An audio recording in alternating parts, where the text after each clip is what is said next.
ದಿನಗಳ ಕಾಲದಲ್ಲಿ ಪಿಂಡ ಪ್ರದಾನವನ್ನು ಮಾಡಬೇಕು. ಅಷ್ಟೇ ಅಲ್ಲ, ಅದು ಹಗಲಿನ ಸಮಯದಲ್ಲೇ ಮಾಡುದು. ಮತ್ತೆ ಮಾಂಸಾದಿಗಳನ್ನ ಆ ಬಿಟ್ಟು ಬಿಡಬೇಕು. ಅದನ್ನ ಸ್ವೀಕಾರ ಮಾಡಬಾರ್ದು. ಮಾಂಸಾದಿಗಳನ್ನ ಆಹಾರವಾಗಿ ಸ್ವೀಕಾರ ಮಾಡಬಾರ್ದು. ದಿನಾನಿ ತಾನಿ ಚೇಚ್ಛಾತಃ ಕರ್ತವ್ಯಂ ವಿಪ್ರಭೋಜನಂ. ಆ ದಿನಗಳಲ್ಲಿ ವಿಪ್ರಭೋಜನವನ್ನು ಮಾಡಿಸಿ ಚೆನ್ನಾಗಿ, ಅಂದ್ರೆ ಅವ್ರು ನೇರವಾಗಿ ಯಾವುದನ್ನು ಮಾಡಿ ಹಾಕ್ಲಿಕ್ಕೆ ಆಗಲ್ಲ, ಅದಕ್ಕೋಸ್ಕರ ಬೇರೆ ವ್ಯವಸ್ಥೆ ಮಾಡಿ ಅವರನ್ನ ತಣಿಸಿದ್ರೆ ಗತಿಸಿದ ಜೀವ ಅತ್ಯಂತ ಉತ್ತಮ ಸ್ಥಿತಿಯಲ್ಲಿ ಹಿಂದೆಲ್ಲ ಪಕ್ಕದಲ್ಲಿ ಇನ್ನೊಂದು ಮನೆ ಮಾಡಿ ಯಾರಾದ್ರೂ ಬಂದ್ರೆ ನೋಡ್ಲಿಕ್ಕೆ ಆ ಮನೆ ಕಳಿಸಿ ಅವ್ರಿಗೆ ಊಟದ ವ್ಯವಸ್ಥೆ ಮಾಡಿಸಿ ಕಳಿಸ್ತಿದ್ರು. ಅದಕ್ಕೆ ಇವರೆಲ್ಲ ದವಸ ಧಾನ್ಯ ಎಲ್ಲ ಕೊಟ್ಟಿರ್ತಾರೆ, ಅವರ ಆ ಮನೆಯಲ್ಲಿ ಮಾಡ್ಕೊಂಡು ಹೋಗ್ತಾರೆ ಊಟ. ಪ್ರೇತಾಯಾಂತಿ, ಇದರಿಂದ ಪ್ರೇತಗಳು ಉತ್ತಮವಾದ ಗತಿಯನ್ನ ಹೊಂದುತ್ತವೆ. ತೃಪ್ತಿಂ ಬಂಧುವರ್ಗೇಣ ಭುಂಜತ, ಯಾರೆಲ್ಲ ಬಂದವರು ನೆಮ್ಮದಿಯಿಂದ ಉಂಡು ಹೋಗ್ತಾರೆ, ತೇಗಿ ಹೋಗ್ತಾರೆ, ಅದು ಉತ್ತಮ ಗತಿಯನ್ನ ಹೊಂದಲಿಕ್ಕೆ ಜೀವಕ್ಕೆ ಬಾಗಿಲು ತೆರ್ಕೊಂಡು ಹೋಗ್ತದೆ. ಪ್ರಥಮೇ ಅಗ್ನಿತತೀಯೇಚ ಸಪ್ತಮೇ ನವಮೇ ತಥಾ ವಸ್ತ್ರತ್ಯಾಗ ಬಹಿಸ್ನಾನೆ ಕೃತ್ವಾ ದದ್ಯಾತ್ತಿಲೋದಕಂ. ಮೊದಲನೇ ದಿನ, 3ನೇ ದಿನ, 7ನೇ ದಿನ, 9ನೇ ದಿನ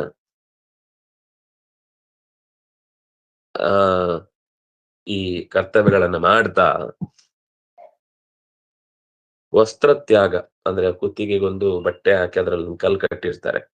ಅದು ಅದರ ಅದಕ್ಕೆ ನಾನು ಕರ್ತವ್ಯ ಕರ್ಮಾಂಗ ಮಾಡ್ತಾ ಇದ್ದೇನೆ ಅಂತ ತೋರಿಸ್ಲಿಕ್ಕೆ. ಇದೆಲ್ಲ ನಮಗೆ ಹೊರಗಿನ ಪ್ರಯೋಗಗಳಿಂದ ಹೇಗೆ ಪ್ರೇತಕ್ಕೆ ಎಲ್ಲಿ ಗೊತ್ತಾಗುತ್ತೆ ಅಂತ ಕೇಳಿದ್ರೆ ಗೊತ್ತಾಗಲ್ಲ. ಆದ್ರೆ ಆ ಕರ್ಮಾಂಗಗಳಿಂದ ಜೀವಕ್ಕೆ ಉತ್ತಮವಾದ ಗತಿಯಾಗುತ್ತೆ ಅನ್ನೋದನ್ನ ದೇಶದಲ್ಲಿ ಸ್ನಾನವನ್ನ ಮಾಡಿ ತಿಲೋದಕವನ್ನು ಕೊಡ್ಬೇಕಂದ್ರೆ ಮನೆ ಒಳಗೆ ಮಾಡುದಲ್ಲ, ಮನೆ ಹೊರ. ಅದಕ್ಕಾಗಿ ಸಾಮಾನ್ಯ ಮುಳುಗ್ಲಿಕ್ಕೆ ಜಾಗ ಇರುವಂತಹದ್ರಲ್ಲೇ ಪ್ರೇತ ಕರ್ಮಗಳನ್ನು ಮಾಡ್ತಾರೆ. ಅಂದ್ರೆ ಹೊರಗೆ ಬಂದು ಅಲ್ಲಿ ಸ್ನಾನ ಮಾಡಿ ಅಲ್ಲೇ ಅದಕ್ಕೊಂದು ಕಲ್ಲಿಟ್ಟು ಆ ಕಲ್ಲಿನಲ್ಲಿ ನೀರು, ಆಮೇಲೆ ಅಕ್ಕಿಯಿಂದ ಕೂಡಿದ ನೀರು, ಎಳ್ಳಿನಿಂದ ಕೂಡಿದ ನೀರುಗಳನ್ನ ತರ್ಪಣವಾಗಿ ಕೊಟ್ಟು, ಎಳ್ಳು ಸಾಮಾನ್ಯ ಅಧಿಕಾರ ಇದ್ದವ್ರು ಮಾತ್ರ ಕೊಡ್ತಾರೆ, ಅಂದ್ರೆ ತಂದೆ ತಾಯಿಗಳು ಇಲ್ಲದೆ ಇದ್ದವ್ರು. ಉಳಿದವರು ಬರೀ ಅಕ್ಕಿ ನೀರು ಮಾತ್ರ ಕೊಟ್ಟು ಅವ್ರ ಹೆಸರು ಹೇಳಿ ಹೊರಗೆ ಬರ್ತಾರೆ. ಚತುರ್ಥೆ ಅಗ್ನಿಚ ಕರ್ತವ್ಯಂ ತಥಾಸ್ತಿ ಚಯನಂ ನೃಪ. 4ನೇ ದಿವಸ ಮಾಡ್ಬೇಕಾದ್ದೇನು ಅಂದ್ರೆ ದೇಹವನ್ನ ಸುಟ್ಟ ನಂತರ ಆ ಸುಟ್ಟ ಜಾಗದಲ್ಲಿ ಉಳಿದ ಅಸ್ಥಿಯನ್ನ ತೆಗೆದು ಒಂದು ಪಾತ್ರೆಯಲ್ಲಿ ಸಂಚಯ ಮಾಡಿಕೊಳ್ಬೇಕು. ತದೂರ್ಧ್ವಂ ಅಂಗ ಸಂಸ್ಪರ್ಶ ಸಪಿಂಡಾನಾಂ ಅಪಿ ಇಷ್ಯತೆ. ಅಲ್ಲಿ ತನಕ ಯಾರನ್ನು ಮುಟ್ಲಿಕ್ಕಿಲ್ಲ, ಆ ಅಸ್ಥಿಯನ್ನ ಸ್ವೀಕಾರ ಮಾಡೋ ತನಕ, ತೆಗೆದು ಸಂಗ್ರಹ ಮಾಡೋ ತನಕ. ಅಸ್ಥಿ ಸಂಗ್ರಹ ಆದ್ಮೇಲೆ ಯಾರಾದ್ರೂ ಬಂದ್ರೆ ಅವರನ್ನ ಮುಟ್ಟಿ ಮಾತಾಡಿಸಿ ದುಃಖ ಪಟ್ಟಾಗ, ಅಂದ್ರೆ ಸಪೆಂಡರನ್ನ, ಅಣ್ಣ ತಮ್ಮ ಅಂದ್ರೆ ಸ್ವತಃ ಅಣ್ಣ ತಮ್ಮಂದ್ರು ಅಲ್ಲಿ ಆ ಅಧಿಕಾರ ಇರೋರು ಮುಟ್ತಾರೆ, ಅದ್ ಸಮಸ್ಯೆ ಇಲ್ಲ. 3ನೇವರು ಬಂದವರನ್ನೆಲ್ಲ ಆಗ ಮುಟ್ಟಿ ಮಾತಾಡಿಸುದು ಅಂತಿಲ್ಲ ಕ್ರಮ.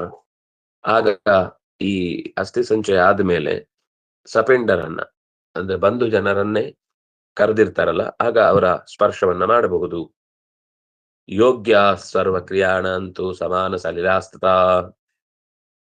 ಅನುಲೇಪಮನು ಅನುಷ್ಪಾದಿ ಭೋಗಾದನ್ಯತ್ರ ಪಾರ್ಥಿವ. ಅದೇ ಸಮಯದಲ್ಲಿ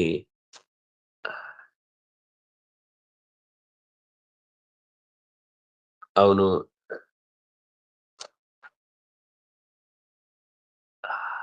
ಘಮ ಘಮ ಅಂತ ಪರಿಮಳ ಬರುವ ಎಣ್ಣೆ ಹಾಕೊಳ್ಳುದು, ಒಳ್ಳೆ ಹೊಸ ಬಟ್ಟೆಗಳನ್ನು ಮತ್ತೆ ಮತ್ತೆ ಹಾಕೊಳ್ಳುದು, ತುಂಬಾ ಭೋಗದ ಪದಾರ್ಥಗಳನ್ನೆಲ್ಲ ಸ್ವೀಕಾರ ಮಾಡುದು, ಇದನ್ನ ಮಾಡ್ಲಿಕ್ಕಿಲ್ಲ ಈ ಪಿಂಡ ಪ್ರದಾನ ಮಾಡುವ ಸಂದರ್ಭದಲ್ಲಿ. ಅನುಲೇಪನ ಪುಷ್ಪಾದಿ ಭೋಗಾತ್ ಅನ್ಯತ್ರ, ಇದೆಲ್ಲ ಬಿಟ್ಟು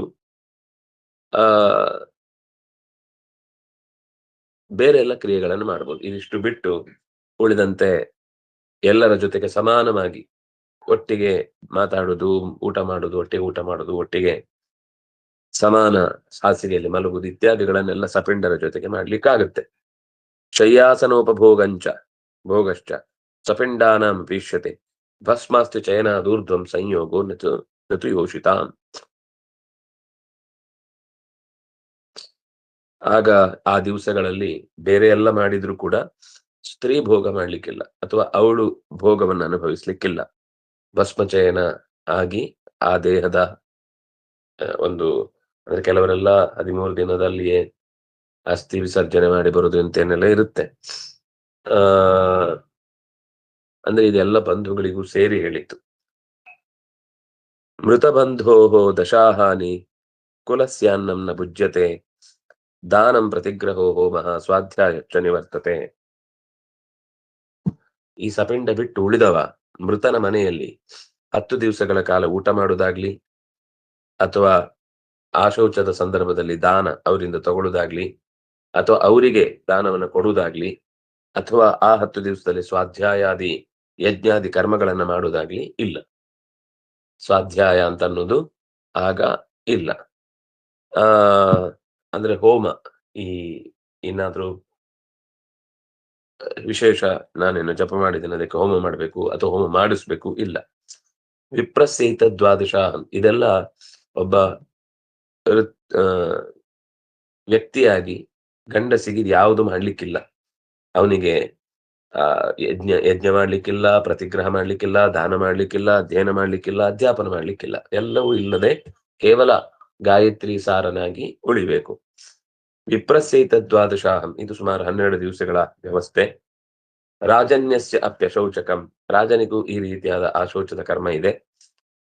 ಅರ್ಧ ಮಾಸಂತು ವೈಶ್ಯಸ್ಯ ಮಾಸಂ ಶೂದ್ರಸ್ಯ ಶುದ್ಧಯೇ 10 ದಿವಸಗಳ ಕಾಲ ಅಶುದ್ಧಿ ಅದು ವಿಪ್ರನಿಗಾದರೆ ರಾಜನಿಗೆ 12 ದಿವಸಗಳ ಕಾಲ ಇರುತ್ತೆ.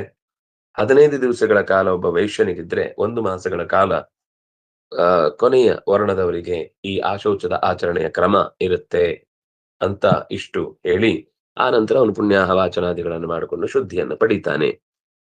ಆಯುಜೋ ಭೋಜಯೇತ್ ಕಾಮಂ ದ್ವಿಜಾನಂತೆ ತಥೋ ದಿನೇ ದದ್ಯಾದರ್ಭೇಷು ಪಿಂಡಂಚ ಪ್ರೇತಾಯ ಉಚ್ಚಿಷ್ಟ ಸನ್ನಿಧೌ.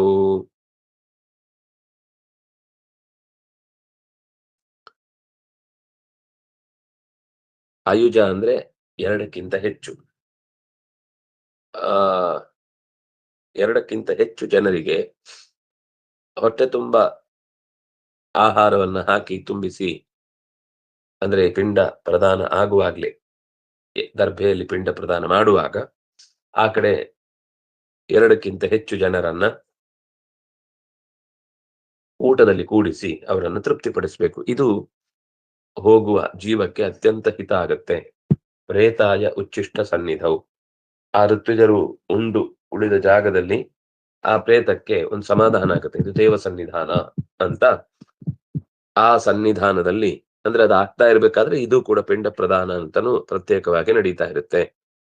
ವಾರ್ಯಾಯುಧ ಪ್ರದೋದಾಸ್ತು ದಂಡಷ್ಟ ದ್ವಿಜ ಭೋಜನಾತ್ ಪ್ರಾಷ್ಟವ್ಯೋನಂತರಂ ವರ್ಣೈಃ ಶುದ್ಧೇರಂತೆ ತತಃ ಕ್ರಮಾತ್. ಆಶೌಚದ ಶುದ್ಧಿ ಆದ ಬಳಿಕ ಋತುಜರಿಗೆ ತಿಳಿದವರಿಗೆ ನಿತ್ಯ ಅನುಷ್ಠಾನ ಅಧ್ಯಯನಶೀಲರಿಗೆ ಮಾಡಿದ್ಮೇಲೆ ಉಳಿದವರು ಎಲ್ರಿಗೂ ಕೂಡ ಅಂದ್ರೆ ಇಲ್ಲಿ ಮತ್ತೆ ವಿಭಾಗ ಮಾಡ್ಲಿಕ್ಕಿಲ್ಲ. ದಾನ ಕೊಡುದು ಅಂತಿದ್ದಾಗ ಎಲ್ರಿಗೂ ಅದು ದಾನ ಅಂತ ಶಬ್ದ ನಾನು ಬಳಸ್ದೆ, ದಾನ ಅಂತಲ್ಲ, ಎಲ್ರಿಗೂ ಉಡುಗೊರೆಯಾಗಿ ಅದನ್ನು ಕೊಡ್ತಾರೆ. ಜಲ ಶಸ್ತ್ರ ಪ್ರತೋದ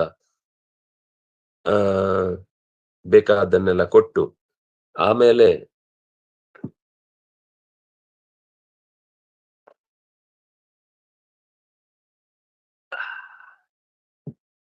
ಈ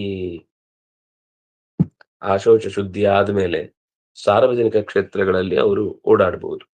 ಇಲ್ಲ ಅಂದ್ರೆ ಎಲ್ರೂ ಉಪಯೋಗಿಸುವಂತಹ ನೀರಿನ ಜಾಗವನ್ನ ಆ ಕರ್ಮಾಂಗವನ್ನ ಮಾಡ್ತಾ ಇರುವವನು ಉಪಯೋಗಿಸ್ಲಿಕ್ಕಿಲ್ಲ. ಅವರದ್ದೇ ಮನೆಯದ್ದು ಉಪಯೋಗಿಸ್ಬೇಕಿದೆ. ಬೇರೆಯವರು ಉಪಯೋಗಿಸುವಂತಹ ಸರೋವರಗಳಿಗೆ ಹೋಗುದು ಇತ್ಯಾದಿಗಳನ್ನ ಅವನು ಮಾಡಲ್ಲ. ಆ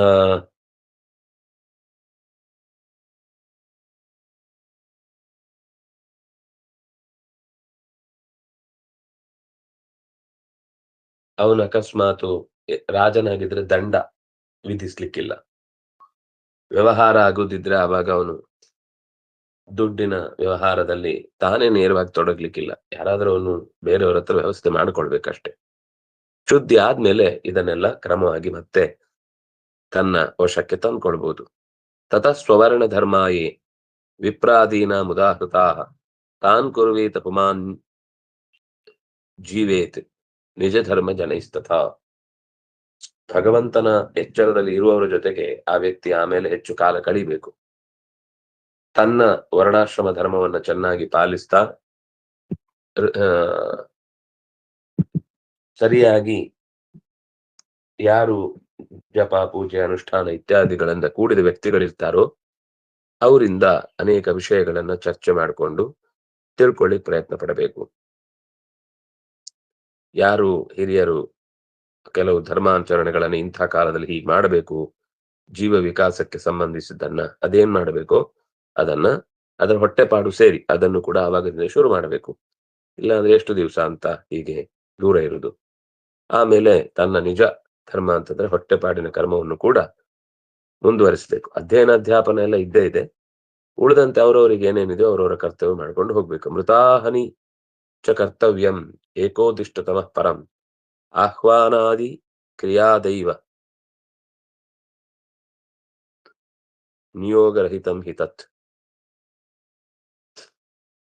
ಮೃತಾಹಾನಿ ಚ ಕರ್ತವ್ಯಂ 11 ದಿವಸಗಳ ಏಕೋದಿಷ್ಟತಂ ಅತಃ ಪರಂ. ಮೃತಾಹಾನಿ 10 ದಿವಸ, ಏಕೋದಿಷ್ಟ 11ನೇ ದಿವಸ. ಯಾರ್ಯಾರಿಗೆ ಕರಿಬೇಕು ಅವರಿಗೆಲ್ಲ ಆ ದಿನಗಳಲ್ಲಿ ಕರೆಯುವುದು. ಆಹ್ವಾನಾದಿ ಕ್ರಿಯಾದೈವ ನಿಯೋಗರಹಿತಂ ಹಿ ತತ್.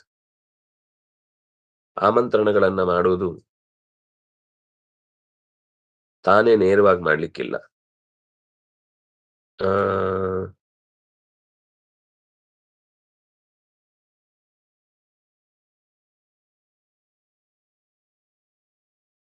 ಅವನ ಪರವಾಗಿ ಯಾರಾದ್ರೂ ಅದಕ್ಕೊಬ್ಬ ವ್ಯವಸ್ಥಾಪಕ ಇರ್ಬೇಕಾಗತ್ತೆ. ಯಾರನ್ನ ಈ ಕರ್ಮಗಳಿಗೆ ಕರೀಬಹುದು ಅಲ್ಲಿ ಸ್ವೀಕಾರ ಮಾಡ್ಲಿಕ್ಕೆ ಅಂತವನನ್ನ ಅವ್ರು ಹೇಳ್ಬೋದು, ಸೂಚನೆ ಮಾಡ್ತಾರೆ ಯಜಮಾನ. ಅದನ್ನ ಅವನು ಹೋಗಿ ಕರೆದು ಬರ್ತಾನೆ. ಯಾಕಂದ್ರೆ ನೀವು ಮನೆ ಬಿಟ್ಟು ಹೋಗ್ಲಿಕ್ಕಿಲ್ಲಲ್ಲ.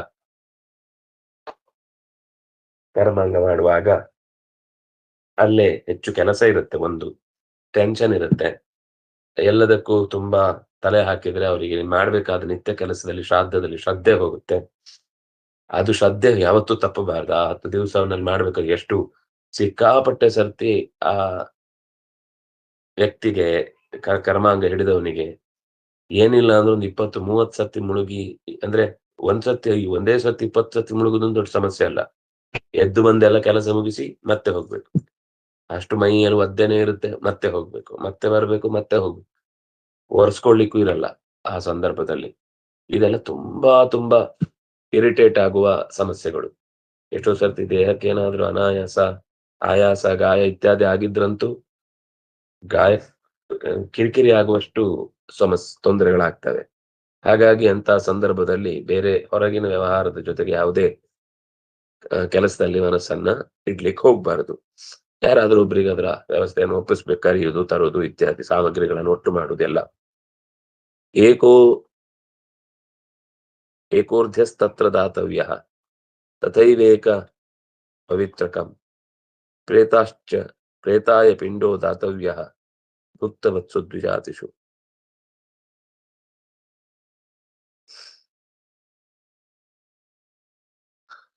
ಅರ್ಘ್ಯವನ್ನ ಕೊಡ್ಲಿಕ್ಕಿರುತ್ತೆ. ಏಕ ಪವಿತ್ರನಾಗಿರ್ತಾನೆ. ಆ ಪ್ರೇತಕ್ಕೆ ಪಿಂಡವನ್ನ ಕೊಡುವಂತದ್ದಿರುತ್ತೆ. ಪಕ್ಕದಲ್ಲಿ ಆ ಋತ್ವಿಜರಿಗೆ ಏನು ಆಹಾರವನ್ನ ಕೊಡ್ತಾ ಇರ್ತೇವೆ, ಅದೇ ಸಮಯದಲ್ಲಿ ಇಲ್ಲಿ ಪಿಂಡ ಪ್ರದಾನವನ್ನು ಕೂಡ ಅವ್ರದ್ದಾದ ತಕ್ಷಣ ಮಾಡುವಾಗ್ಲೇ ನೇರಲ್ಲ, ಅವ್ರಾದ ತಕ್ಷಣ ಅದು ಅನುಜ್ಞಾ ಅಂತ ಅವ್ರು ಪ್ರಶ್ನೆ ಕೇಳ್ತಾರೆ. ಅನುಜ್ಞೆ ಕೊಟ್ಟ ನಂತರ ಆ ಋತ್ವಿಜರ ಆ ಆದೇಶದಂತೆ ಅವರು ಮುಂದುವರಿಸ್ತಾರೆ. ಪ್ರಶ್ನಶ್ಚ ತತ್ರಾಭಿರತಿ ಯಜಮಾನೇ ದ್ವಿಜನ್ಮನಾಂ ಅಕ್ಷಯ್ಯಮುಪಕಸ್ಯೇತಿ ಅಮುಕಸ್ಯೇತಿ ವಕ್ತವ್ಯಂ ವಿರತೋ ತಥಾ. ಹೀಗೆ ಉಂಡು ಸಂತುಷ್ಟರಾದ ವ್ಯಕ್ತಿಗಳು ಆ ಸಮಯದಲ್ಲಿ ಈ ಅರ್ಘ್ಯ ಕೊಟ್ಟು ಪವಿತ್ರ ಧಾರಣೆ ಮಾಡಿ ಯಾರು ಕರ್ತವ್ಯವನ್ನು ನಿರ್ವಹಿಸಿರ್ತಾನೆ ಅವನು ಅಭಿರಮ್ಯತಾಂ ಅಂತ ಹೇಳಿದಾಗ ಸಂತೋಷ ಪಟ್ಟಿದ್ದೇವೆ, ಸಂತುಷ್ಟರಾದೆವು. ಆಗ ನೀವು ದಯವಿಟ್ಟು ಈ ವ್ಯಕ್ತಿಗೆ ಅಕ್ಷಯ್ಯಂ ಇದಮುಪತಿಷ್ಠತು ಅಂತ ಆಶೀರ್ವಾದ ಮಾಡಿ ಆ, ಅಂತ ಕೇಳ್ತಾರೆ. ಆಗ ಅವರು ಆಗತ್ತೆ, ಖಂಡಿತ ಈ ವ್ಯಕ್ತಿಗೆ ಉತ್ತಮವಾದ ಗತಿ ಆಗತ್ತೆ ಅಂತ ಹೇಳ್ತಾರೆ.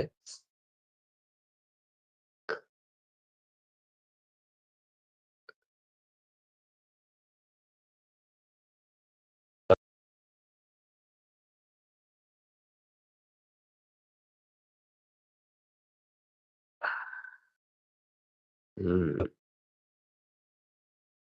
ಏಕೋದಿಷ್ಟಮಯೋ ಧರ್ಮ ಇತ್ತಂ ಆವತ್ಸರಾತ್ ಸ್ಮೃತಃ ಸಪೆಂಡೀಕರಣಂ ತಸ್ಮಿನ್ ಕಾಲೇ ರಾಜನ್ ತಥಾ ಶೃಣು. ಕಾಲೇ ರಾಜನ್ ತಸ್ಮಿನ್ ಕಾಲೇ ರಾಜೇಂದ್ರ ತಚ್ಚೃಣು.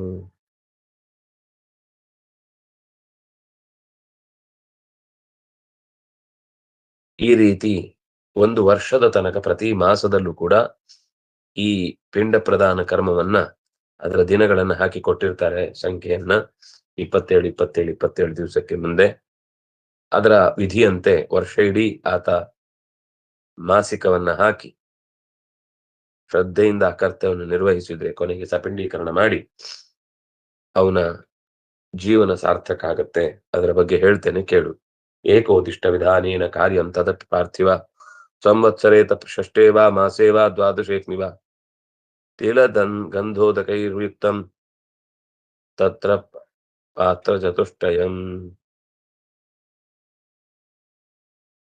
ಏಕೋದಿಷ್ಟವನ್ನ ಮಾಡಬೇಕು 1 ಸಂವತ್ಸರಗಳ ಕಾಲ, 6 ತಿಂಗಳು, 1 ಮಾಸ, 12ನೇ ದಿನಕ್ಕಾದ್ರೂ ಕೂಡ ಅಂಥ ಏಕೋದಿಷ್ಟದ ಕರ್ತವ್ಯವನ್ನ ನಡೆಸುವಾಗ ತಿಲಗಂಧೋದಕ ಇತ್ಯಾದಿಗಳನ್ನು ಬಳಸಿಕೊಂಡು ಪವಿತ್ರವಾದ ವ್ಯವಸ್ಥೆಯಲ್ಲಿ ಅವನನ್ನು ತೃಪ್ತಿಪಡಿಸುವುದಕ್ಕೋಸ್ಕರ, ಪರಮಾತ್ಮನ ಪ್ರೀತಿಗೋಸ್ಕರ ಈ ಕರ್ತವ್ಯವನ್ನು ಮಾಡ್ತಾ ಇರಬೇಕು.